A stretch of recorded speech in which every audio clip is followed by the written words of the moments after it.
ഞങ്ങൾ ശ്രമിച്ചതാ, കഴിഞ്ഞില്ല. ആ നടു റോഡിൽ ഒരപകടമുണ്ടാക്കി കടന്നു കളഞ്ഞ ആ കാർ ഓടിച്ചവൻ എന്തായാലും ഒരു മനുഷ്യനായിരിക്കത്തില്ല, മൃഗമായിരിക്കും.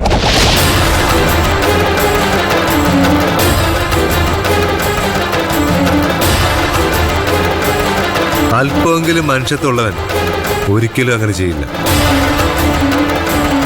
ശരിയല്ലേ ഞാൻ പറഞ്ഞത്?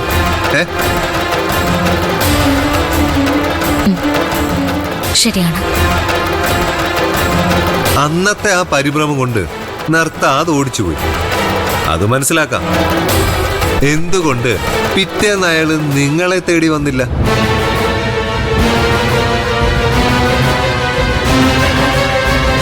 എന്നിട്ട് സത്യം മുഴുവനും തുറന്നു പറഞ്ഞില്ല. അതിനർത്ഥം ആ അപകടത്തില് അയാൾക്കൊരു തരി പോലും കുറ്റബോധമില്ലെന്നല്ലേ? അന്ന് ആ കാർ ഓടിച്ചത് ആരാണെന്ന് എനിക്കറിയാം.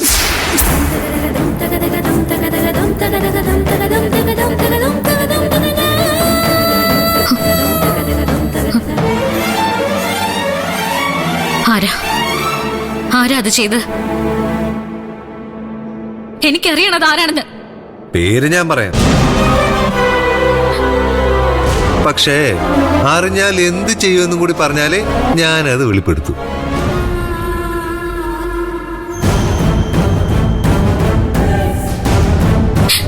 ഞാൻ ജീവിതത്തിൽ ഏറ്റവും കൂടുതൽ വെറുക്കുന്നത് ആ മനുഷ്യനെ. അയാൾ ഇല്ലാതാക്കിയത് എന്റെ മാത്രം ജീവിത.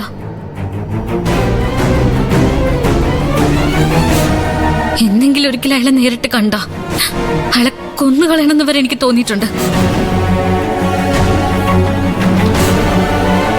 ഞാൻ കൊണ്ടു നിർത്താൻ മുന്നില് കൊന്നു കാണിച്ചു തരാവോ?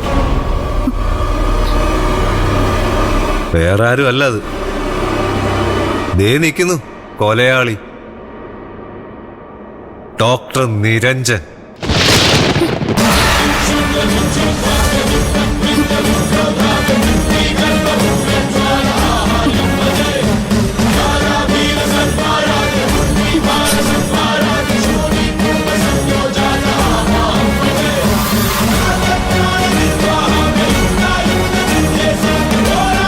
ഇയാളാ അന്ന് കാർ ഓടിച്ചിരുന്നു. കൂടെ ഉണ്ടായിരുന്നത് ആരാന്നറിയാം?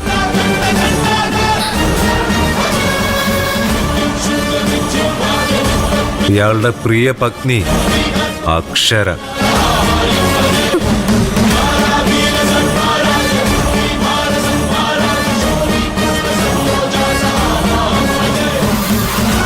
എന്താ ആർക്കും വിശ്വാസം വരുന്നില്ലേ? അല്ലേ ചോദിച്ചു നോക്ക്, സത്യം എന്താണെന്ന് ഇവരിപ്പ പറയും.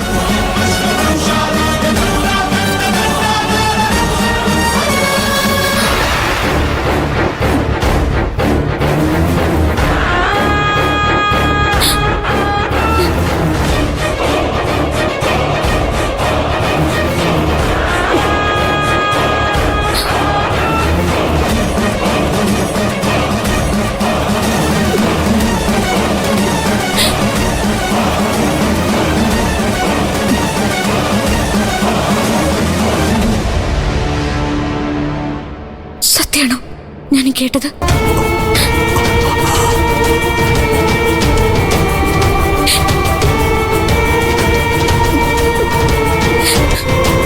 നിങ്ങളാണോ അന്ന് കാർ ഓടിച്ചിരുന്നത്?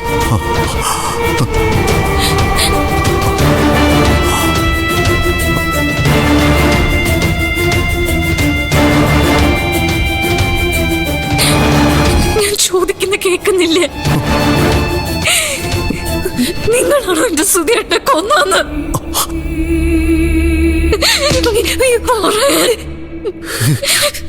നിങ്ങളാണോ?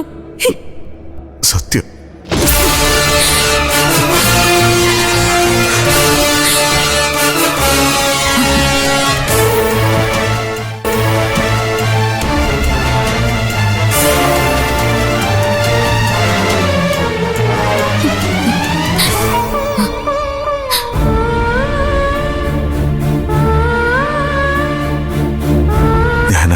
വിചാരിച്ചിരുന്നത്.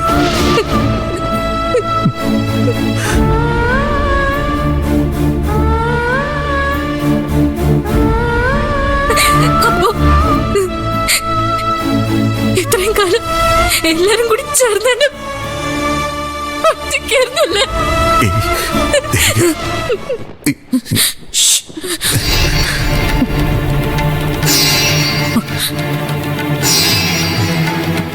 കൂടെ നിന്നിട്ടും ഒരിക്കൽ പോലും നിങ്ങൾ ആരും ഒന്നും എന്നോട് പറഞ്ഞിട്ടില്ല. മഹാഭാവി, എന്തിനാടോ എന്റെ കുഞ്ഞിനോടത് ചെയ്തത്? സംഭവിച്ചുപോയി.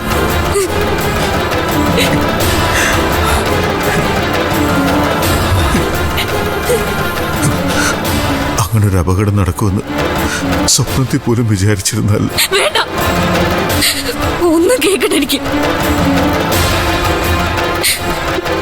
ചതിയന്മാരാ നിങ്ങൾ രണ്ടും. ഞങ്ങള് വിശ്വസിക്കാൻ പറ്റില്ല. എനിക്ക് കാണട്ടെ നിങ്ങളെ. ഇറങ്ങിപ്പോ. പോവാൻ.